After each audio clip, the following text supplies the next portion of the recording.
కర్మలకే బ్రహ్మ కపాలం జన్మలకే పాప వినాశం కర్మలకే బ్రహ్మ కపాలం జన్మలకే పాప వినాశం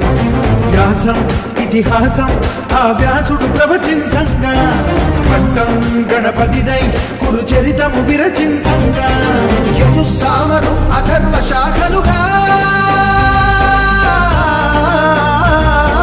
ఓంకారేశ్వరి శ్రీహరినగరి ఇదిగో రాబదరి వైకుంఠేశ్వరి సిరికి నగరి అదిగో మహిమగిరి ఈ కొండపై పాదండగా ఆ విష్ణు పాదమే వెలసింది వేదాలనే విభజించిన శ్రీ వ్యాసపీఠమై విరిసింది